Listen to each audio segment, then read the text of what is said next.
महाराष्ट्रातील गावं शहरांमध्ये आर्थिक विकासाला मोठी गती देणारे नाविन्यपूर्ण उद्योग व्यवसाय सुरू करण्यात येतील.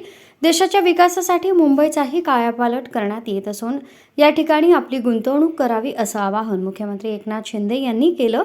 स्वित्झर्लंडमधील दावोसमध्ये जागतिक आर्थिक परिषद सुरू असून तेथे काँग्रेस सेंटर सभागृहात नागरी क्षेत्रातील आव्हानं, नाविन्यपूर्ण उपक्रम व शाश्वत विकास चर्चासत्रात मुख्यमंत्री एकनाथ शिंदे आपले विचार मांडत होते.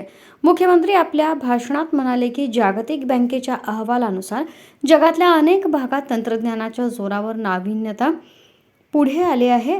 त्यामुळं त्या परिसरात जोरदार आर्थिक विकासाला चालना मिळत आहे. नाविन्यपूर्ण उद्योग, व्यवसाय, संशोधन संस्था आणि उद्योजकतेची वाढ ही या जिल्ह्यातील वैशिष्ट्ये आहेत. ज्ञानाचे आदानप्रदान आणि तंत्रज्ञानाचा विकास करणारी इकोसिस्टीम या जिल्ह्यांनी तयार केली असून महाराष्ट्रात देखील अशाच स्वरूपाची इकोसिस्टीम घडवण्यात भर देण्यात येईल.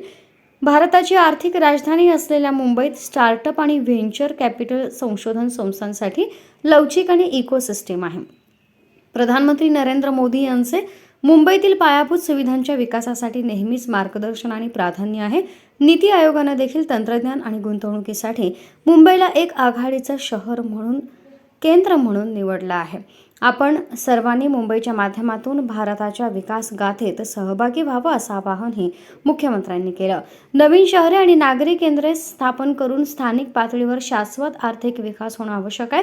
यावर भर देऊन मुख्यमंत्री म्हणाले की उत्तम उदाहरण म्हणजे आम्ही निर्माण केलेला मुंबई आणि नागपूर या दोन भागांना जोडणारा 700 किमीचा समृद्धी महामार्ग.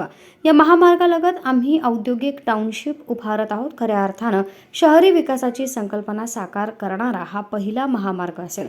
स्थानिक पातळीवरील शासकीय यंत्रणेला केवळ नागरिकांना सुविधा पुरवण्यात महत्त्वाची भूमिका नसते, तर राष्ट्रीय आणि स्थानिक धोरणांच्या अंमलबजावणीतील अडथळे, व्यत्यय, आव्हाने देखील ओळखावी लागतात असं सांगून मुख्यमंत्री म्हणाले की गावं आणि शहरातील नाविन्यपूर्ण उपक्रमांना प्रोत्साहन देण्यात स्थानिक शासकीय संस्थांची महत्त्वाची भूमिका असते.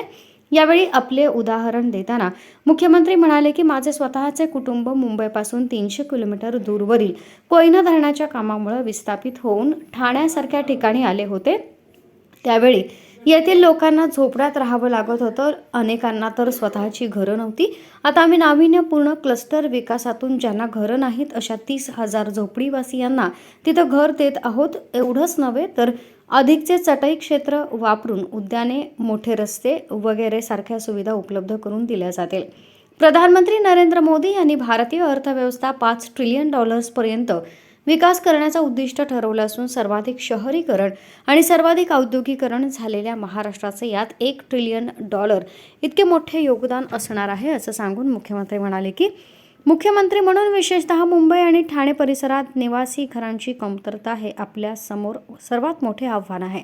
जमिनीची मर्यादा लक्षात घेऊन आम्ही उपलब्ध जमिनीचा सुयोग्य वापर करण्यासाठी नाविन्यपूर्ण पावलं उचलली आहेत. इमारतींच्या उपविधी नियमात सुधारणा, निवासांसाठी आरक्षण, सार्वजनिक जागांसाठी समुद्राजवळील जागेचा वापर, TDRच्या माध्यमातून जमिनीचा मोबदला अशी उदाहरणं आहेत.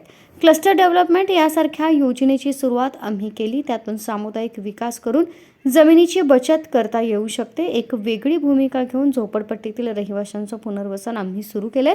एकेकाळी आशियातील सगळ्यात मोठी झोपडपट्टी असलेल्या धारावीचं रूप आम्ही बदलवून टाकत आहोत.